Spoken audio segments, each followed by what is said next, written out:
Hi everyone, today we're going to talk about living in God's courts, or in God's presence, in Psalm 84. And you can see up on the screen our PDF outline for this chapter. You can download it on our website for free if you'd like a copy for yourself.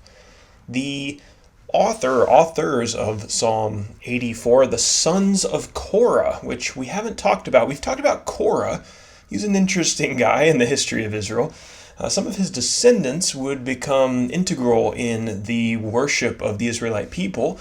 That's who we're talking about, the sons of Korah, the descendants of Korah. In terms of our New Testament references, we don't have any today for Psalm 84. Looking at our theme section, just one. There is no better place to be than in the presence of God. That's pretty much what this whole psalm is about. For our definitions today, the first word is the word courts or court. Now, this is not like you're being dragged before the judge to face punishment for some crime you committed kind of court.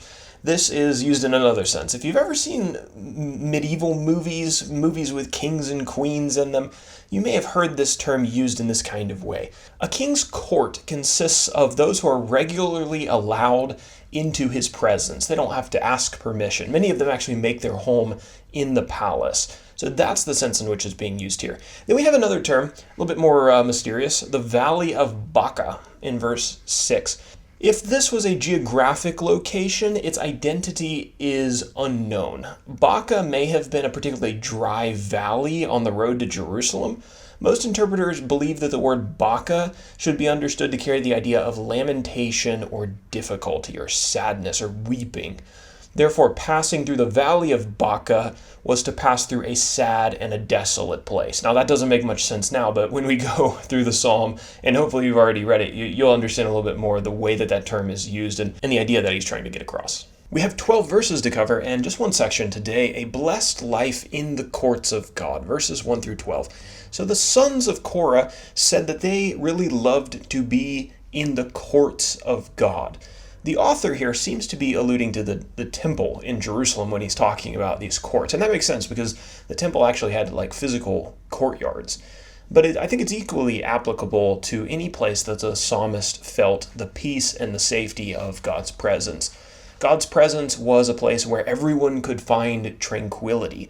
The psalmist described these courtyards as a place where the birds felt safe to build their nests and to raise their young in verse 3. The psalmist writes this, quote, "Blessed are those who dwell in your house, ever singing your praise, Selah." That's verse 4.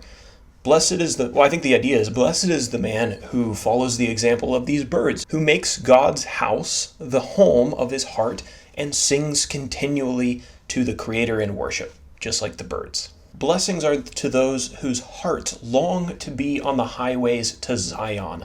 Zion, we've talked about several times in the past, is basically a synonym for Jerusalem in most cases in the Bible.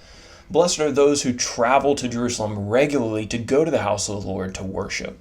The writer said that those who made this journey would travel through the valley of Baca, and they would make it a place of springs and pools. And I think the idea is like this was a desolate place, a dry place, a sad place, but when these worshipers went through, they brought this energy and this zeal for God, and they refreshed basically everywhere they walked, including this valley of Baca. They walked through places of desolation, and they brought life to them, just like God does. God gave these journeyers, these pilgrims, strength for their journey. They weren't like other pilgrims who grew increasingly exhausted as their journey went on and they were on the road longer and longer. It says that God gave these pilgrims strength so that with every step that they took towards Jerusalem, they actually got stronger. Being in God's courts, the psalmist says, is better. Being in God's courts, even as a servant, like as a doorkeeper, he says, was better than any day in the house of the wicked. And finally, he says, blessed is the one who trusts in the Lord, and God is the sun and a shield to all of those who love him. And now it's time for our application. The goal of Bible study isn't to memorize a list of God's rules or a bunch of facts about God. Bible study should be done with the anticipation that the Word of God will carve inroads into our hearts and change our affections. We want the words to penetrate our hearts so that we will grow to love the things of God more than we love the things of the world. The psalmist knew people to whom this had happened. Their hearts really delighted in God. He writes in verse 5, "How blessed is the man whose strength is in you, in whose heart are the highways to Zion." These people could not wait to get on the road to Jerusalem. It was their heart's joy to go to the temple and to worship.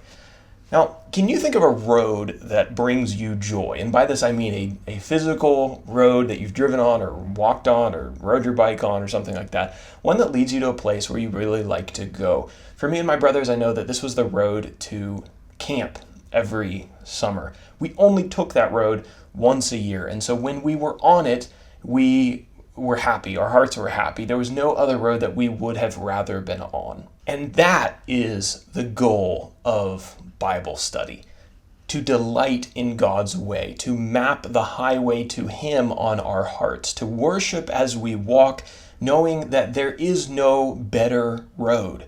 The destination is sweet and the strength to reach the end comes from God.